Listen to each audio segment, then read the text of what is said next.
Lucas capítulo 6, versículos 12 e 13.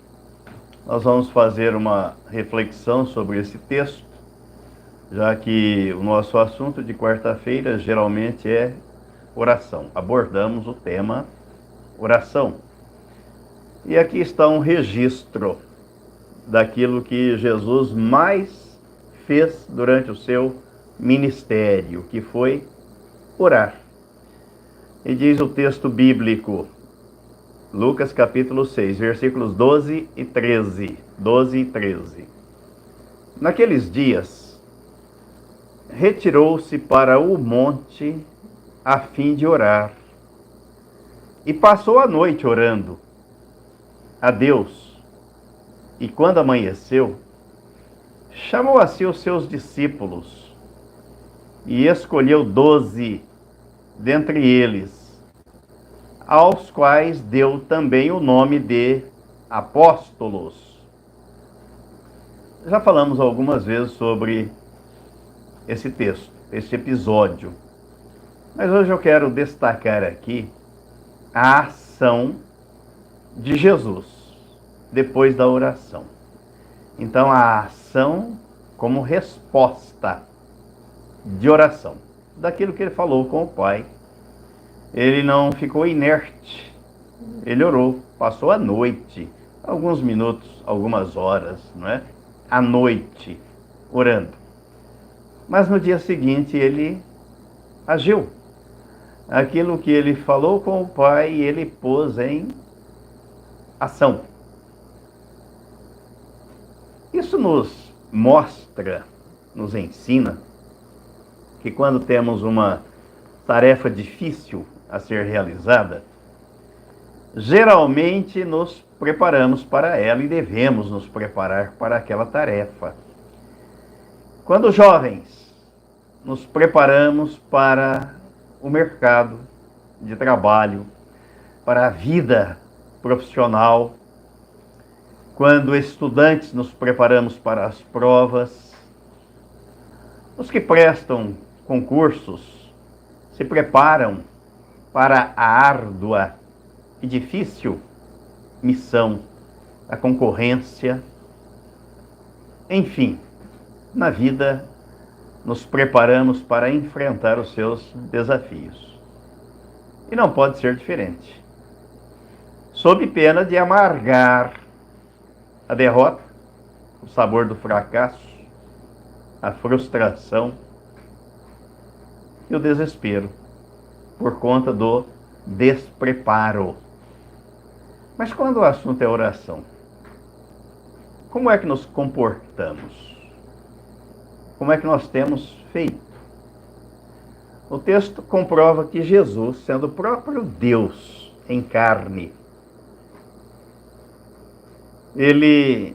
para ele, a oração era um momento de comunhão com o Pai. E aqui o texto relata que ele passou uma noite orando. E sempre que leio, releio, penso, medito nesse texto, o que me vem à mente é que Jesus sabia quem ele ia escolher. Mais do que saber, ele conhecia.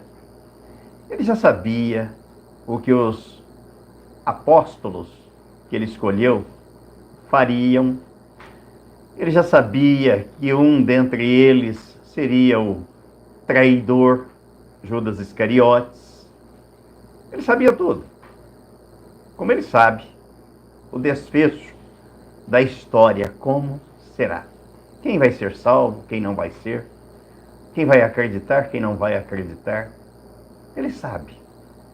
Mas mesmo assim, ele passou a noite orando para escolher aqueles que seriam os alicerces, formariam os alicerces da igreja, seriam as colunas da igreja.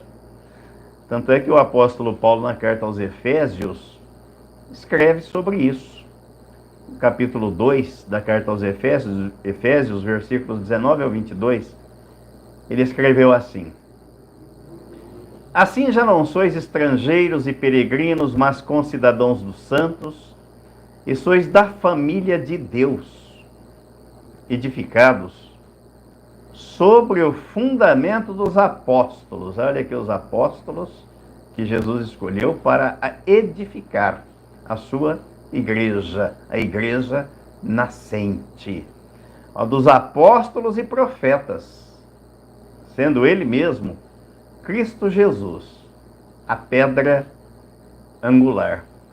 Os apóstolos e os profetas constituem a coluna, os pilares da igreja, mas Jesus é a pedra de esquina, a pedra angular que dá sustentação a essas colunas. Aí ele diz no versículo 21, no qual todo o edifício bem ajustado cresce para santuário dedicado ao Senhor, no qual também vós, juntamente, estáis sendo edificados para a habitação de Deus no Espírito. A Trindade vem habitar naqueles que são regenerados, que têm um novo nascimento, que nasceram de novo. São guiados, habitados pela Trindade, guiados pelo Espírito, conduzidos, orientados, ensinados pelo Espírito, mas constituem a habitação da Trindade Santa. Sendo assim, imperioso se torna para os cristãos levarem a sério a busca pela comunhão com o Pai através da oração, da meditação, do ensino da palavra, crescendo sempre em estatura e graça, no pleno conhecimento daquele que nos libertou do império das trevas e nos transportou para o reino do Filho do seu amor, como diz o apóstolo Paulo na carta aos Colossenses. Então devemos orar não apenas nos momentos que antecedem tarefas ou decisões que temos de tomar, não apenas nestes momentos, mas o apóstolo Paulo diz que nós devemos orar em todo tempo. E ele diz mais, que devemos orar no Espírito.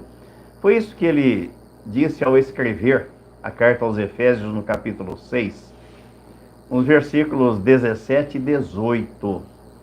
Ele disse que o cristão deve estar preparado assim: tomai também o capacete da salvação e a espada do Espírito, que é a palavra de Deus, com toda oração e súplica, orando em todo o tempo no Espírito, e para isto vigiando com toda perseverança e súplica por toda a igreja, por todos os santos. Temos este hábito de orar pela igreja, pelos membros da igreja, pelo corpo de Cristo. É essa a recomendação do apóstolo. Jesus retirou-se para o monte, a fim de orar. Passou a noite orando, porque ele precisava tomar uma decisão. Retirou-se para falar com o Pai. Uma conversa que durou a noite toda. Quando amanheceu, ele chamou os seus discípulos e escolheu 12, aos quais deu o nome de apóstolos, enviados por ele. E aqui cabe uma pergunta. Das 24 horas do dia, quanto tempo dedicamos à oração? Quanto do nosso tempo empregamos na leitura e meditação da Bíblia, da palavra de Deus? Quanto tempo é separado das 24 horas para falarmos com o Pai? Recordando que a Trindade habita na vida regenerada. Qual é a nossa comunhão e intimidade com a Trindade, habitando ali, presente? Quanto nós dispomos em conversa com a Trindade? Uma noite de oração e a ação no dia seguinte. A ação como resposta da oração. Jesus orou, mas não ficou inerte, parado, esperando as coisas acontecer. Ele orou e agiu. Então a ação como resposta da oração. E nossas ações têm sido fruto daquilo que temos impregnado em nosso ser, entranhado no espírito, na alma e na mente? Nossa boca tem confessado aquilo que de fato cremos? Expressamos aquilo do que nós temos nutrido? Daquilo que está enraizado no mais profundo do nosso ser, visão e cultura? Foi isso que Jesus disse aqui no capítulo 12 de Mateus. Mateus capítulo 12, os versículos 33 ao 37. São estas as palavras do Senhor Jesus. Ou fazei a árvore boa e o seu fruto bom. Se a árvore é boa, o fruto deve ser bom. Ou a árvore má e o seu fruto mau. Porque pelo fruto se conhece a árvore. A produção de fruto na nossa vida tem sido aquela de Gálatas capítulo 5, que é produzida pelo Espírito Santo. Aí no versículo 34, Mateus capítulo 12, Jesus disse assim: raça de víboras, como podeis falar coisas boas sendo maus? Porque a boca fala do que está cheio o coração. Do que é que o nosso coração está cheio? De amor ou de ódio? De perdão ou de vingança? De compaixão, de empatia ou de ignorar a presença, os feitos do outro?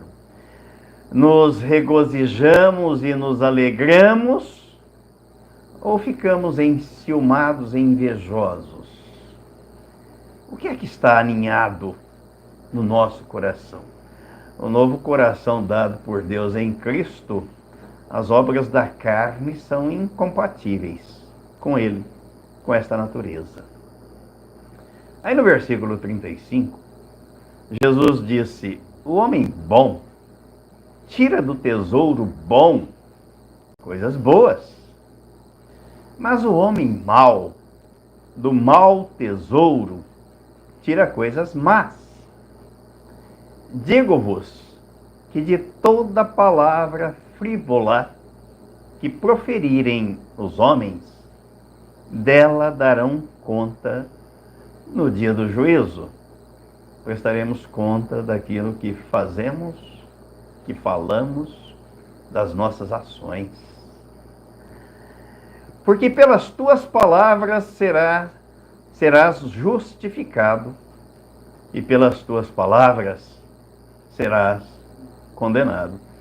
O que o texto de Provérbios diz, né? Que a vida e a morte estão no poder da língua, e do seu fruto come aquele que bem a utiliza. Quais são as palavras que têm saído da nossa boca? Nossa língua tem sido instrumento de bênção na vida das pessoas ou de maldição? E há um outro aspecto da oração e da ação que precisamos examinar mais cuidadosamente. Porque oramos e agimos. Foi assim que Jesus fez. Essa é a mensagem do Evangelho. Oração implica em ação, não apenas em petitório, em pedido, em petição, mas em ação. Nossas ações são resultado das nossas orações? Reflitamos sobre as nossas condutas. No modo pelo qual agimos com frequência, diante de uma decisão que precisamos tomar, ou de certas circunstâncias, diante de algo que almejamos, que desejamos, nos dobramos na presença de Deus e oramos. Depois, entendendo que pelo fato de orarmos, a decisão está correta e Deus vai atender ao nosso pedido da forma como foi endereçado a Ele, nem sempre o resultado é o esperado. E por quê? Cabe a pergunta, por quê? Algo deu errado. O que aconteceu? Porque nem sempre as nossas orações são atendidas e respondidas como gostaríamos. Devemos estar atentos ao que está escrito na Bíblia para não agirmos de modo contrário à palavra. Pois mesmo orando, se a decisão não for pautada sobre a palavra de Deus, se não estiver de acordo com a vontade dele, ele não vai atender tal pedido. Ele é fiel para cumprir a sua palavra e para fazer a sua vontade, e não a nossa.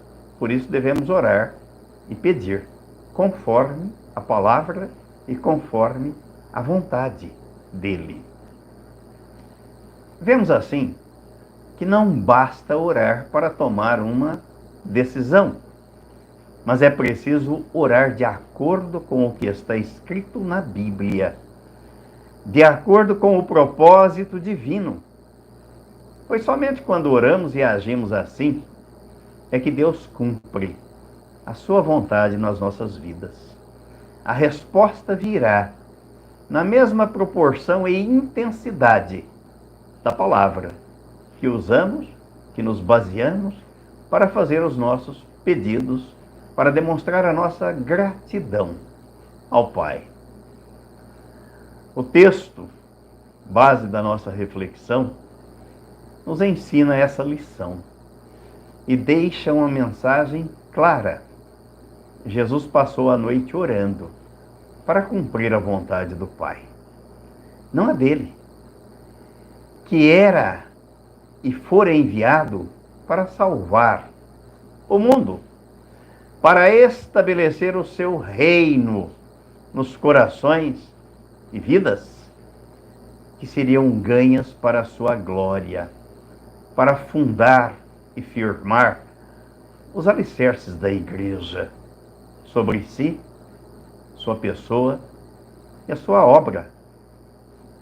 Quando o assunto é evangelização e promover o reino de Deus na terra, alguns são encorajados a orar pela salvação de outros. Mas este alguém, por quem se ora, somente será salvo quando ouvir o Evangelho da salvação, da graça, e nele acreditar, se render e se entregar, confessar a sua inclusão no corpo de Cristo. Portanto, a oração em si não salva ninguém, mas aponta ao pecador o caminho da salvação, que é Cristo. Na Bíblia não está escrito que somos salvos pela oração, e sim pela graça de Deus, que é o Evangelho de Cristo, o poder de Deus. Mais uma vez vemos a dualidade, oração e ação. Quando oramos e desejamos a salvação de alguém, que esse alguém ouça e creia na palavra de Deus, devemos ter a atitude, a ação de anunciar a esta pessoa o Evangelho. E não é na inércia que fazemos isso, é na ação. Mesmo assim, não podemos nos limitar simplesmente a orar. Devemos agir, anunciar ao pecador, dar a ele a boa notícia do Evangelho de Cristo Jesus. Isso é ação, isso é orar e isso é agir. É preciso empreender ações. O poder está na palavra de Deus, que se expressa na ação daquele que se dispõe. Pois Deus não nos salvou na inércia, mas na ação de enviar o seu Filho ao mundo para que na cruz ele nos atraísse no corpo dele. O salvo foi salvo para agir e não para ficar inerte. Vamos ver dois exemplos bíblicos que bem elucidam esse fato.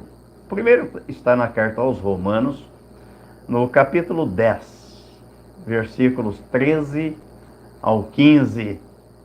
O apóstolo Paulo escreveu assim: porque todo aquele que invocar o nome do Senhor será salvo. Aí ele faz uma pergunta: como, porém, invocarão aquele em quem não creram? E como crerão naquele de quem nada ouviram? E como ouvirão se não há quem pregue? Então não é na inércia, é na ação. Não basta a oração, é preciso a ação. E ele finaliza no versículo 15: e como pregarão se não forem enviados?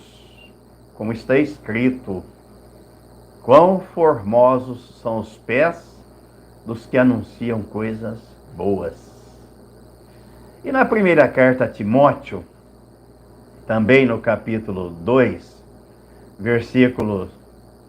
Primeira carta a Timóteo, capítulo 2, versículos de 1 a 4, ele escreveu assim: antes de tudo, pois, exorto que se use a prática de súplicas, orações, intercessões, ações de graças, em favor de todos os homens, em favor dos reis e de todos os que se acham investidos de autoridade, para que vivamos vida tranquila e mansa, com toda piedade e respeito. Então é preciso agir, é preciso ação. E ele diz no versículo 3: isto é bom e aceitável diante de Deus, nosso Salvador, o qual deseja que todos os homens sejam salvos e cheguem ao pleno conhecimento da verdade. Então é preciso orar? Sim, mas é preciso agir também. Extraímos desses textos a lição de que a fé não é uma simples contemplação, mas posta em ação traz resultados benéficos, porque a fé é a certeza das coisas que se esperam e a convicção de fatos que se não veem, mas não pela inércia, e sim pela ação. Foi isso que aconteceu com Abraão, quando chamado pela Bíblia de o pai da fé. Ele não ficou inerte contemplando as palavras do Senhor, mas saiu do lugar onde estava e pôs as palavras em prática, em ação, se dirigiu até o lugar em que Deus lhe mostraria, para depois de 25 anos receber o fruto da promessa que Deus havia dada a ele. Oração e ação. Apenas a fidelidade ao que está escrito é garantia de cumprimento da vontade do Pai. Não importa quão fervorosa seja uma oração, se ela não estiver de acordo com a palavra e não houver a atitude do orador em sair da zona de conforto, da inércia e agir, não haverá resultado prático. Sem isso, a oração se torna ineficaz. Não haverá eficácia plena. O Senhor responde de acordo com a sua palavra, na medida que oramos e na intensidade da ação posta em prática. Quando agimos, isso demonstra submissão. É a prova da submissão, de que somos submissos à palavra e à vontade de Deus. Não é na inércia, é na ação. É prova de obediência ao Senhor, de submeter-se à sua vontade, de desejar que a vontade dele seja feita no céu e na terra. O Senhor quer ouvir o seu povo através da oração, mas quer que o seu povo haja de acordo com a sua palavra.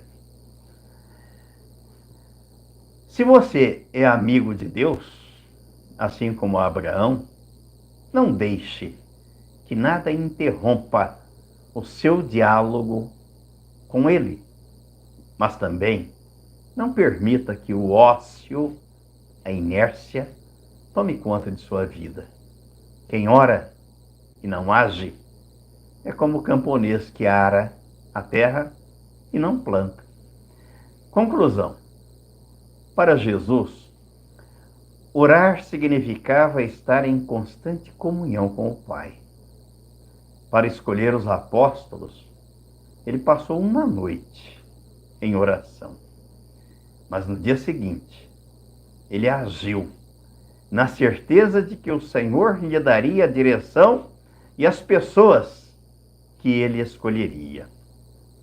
A lição é que devemos estar em constante comunhão com o Pai, através da palavra e da oração, para que depois da oração hajamos na certeza de que o Senhor concederá aquilo que lhe fora pedido, porque estará de acordo com a vontade dele. Foi isso que Jesus disse aqui no capítulo 15 de João, capítulo 15, versículos 13 ao 18. Jesus disse assim: E tudo quanto pedirdes em meu nome, isso farei, a fim de que o Pai seja glorificado no Filho. Se me pedirdes alguma coisa em meu nome, eu o farei. Se me amais, guardareis os meus mandamentos. E eu rogarei ao Pai, e ele vos dará outro Consolador, a fim de que esteja para sempre convosco. O Espírito da verdade, que o mundo não pode receber, porque não o vê, nem o conhece. Vós o conheceis, porque ele habita convosco e estará em vós. Não vos deixarei órfãos, voltarei para vós outros. O Espírito da verdade, o Espírito Santo, é ele quem está aqui nos guiando, nos orientando, nos ensinando aquilo que Jesus deixou de ensinar porque os seus discípulos não estavam preparados. Foi isso que ele disse no capítulo 16 de João, versículo 13 em diante. Versículo 12, 13 em diante. É o Espírito Santo que continua a nos ensinar. Ele está presente, intercedendo pelos santos, pelo povo de Deus, junto ao trono da graça, orando conosco e intercedendo por nós. Que assim acreditemos e coloquemos em prática aquilo que oramos e que falamos com o Pai, na certeza de que Ele dará o cumprimento em resposta às nossas orações. Louvado e engrandecido seja o nome do Senhor. Amém e amém.